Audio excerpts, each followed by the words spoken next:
Assalamualaikum warahmatullahi wabarakatuh, my dear students. How are you today? I hope all of you are in good condition. Amin. Well, students, last week we have learned about if clause as type 0. And now we go to the if clause type 1, 2, and 3. If clause type 1. Used to express a possibility in the future, it is not certain that it will happen, but it is possible. Jadi, kalimat pengandaian tipe pertama ini digunakan untuk mengungkapkan kemungkinan di masa depan. Ini tidaklah pasti terjadi, tetapi mungkin.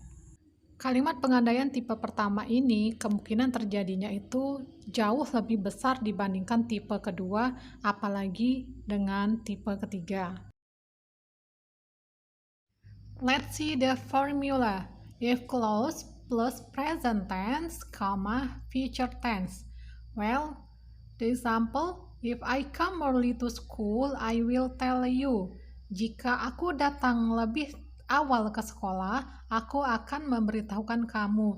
Nah, di sini I come early to school ini adalah penggunaan kata present tense.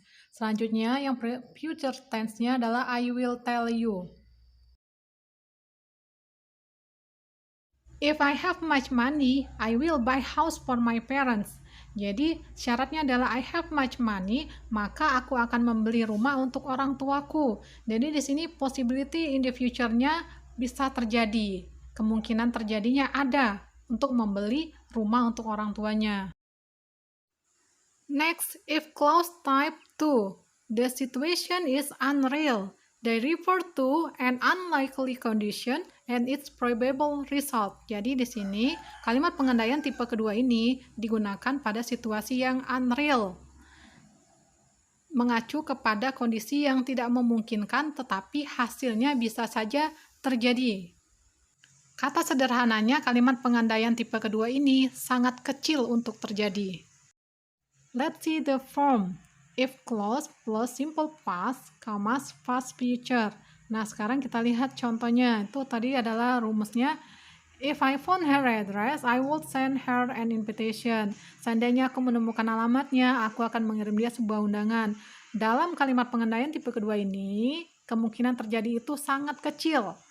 Jadi di sini kemungkinannya bisa saja he didn't find her address. Jadi kalau dia tidak menemukan alamatnya, berarti dia tidak bisa mengirim surat undangan. Oke, selanjutnya yang kedua, contoh kedua, if I were you, I would do it. Jika aku menjadi kamu, aku akan melakukan itu. Nah, kemungkinan untuk terjadi dalam kalimat pengandaian ini itu sangat kecil atau bisa dikatakan tidak mungkin. Maka kalau seperti itu kita menggunakan if clause type 2.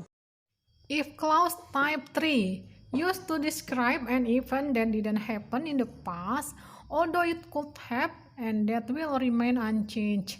Jadi, kalimat pengandaian tipe ketiga ini digunakan untuk menggambarkan peristiwa yang tidak terjadi di masa lalu, meskipun itu terjadi, dan itu tetap tidak akan merubah apapun. Kalimat sederhananya, pengandaian tipe ketiga ini hanya sekedar angan-angan atau imajinasi. Well, let's see the form. If clause plus past perfect, future perfect. Well, let's see the example. If I had wings, I would fly away. Seandainya aku punya sayap, aku akan terbang jauh. Well, let's see the example, just an imagination of the writer. Kenapa disebut imajinasi? Karena tidak ada satu orang pun di dunia ini yang memiliki sayap. Maka dia termasuk kategori if clause type 3, hal yang tidak akan mungkin terjadi. If I hadn't broken my leg, I would have traveled to Bali. Seandainya aku tidak mematahkan kakiku, aku akan melakukan perjalanan ke Bali. From here we know that I did break my leg. So I would not have traveled to Bali. Jadi aku tidak bisa melakukan perjalanan ke Bali. Karena apa? Because I did break my leg.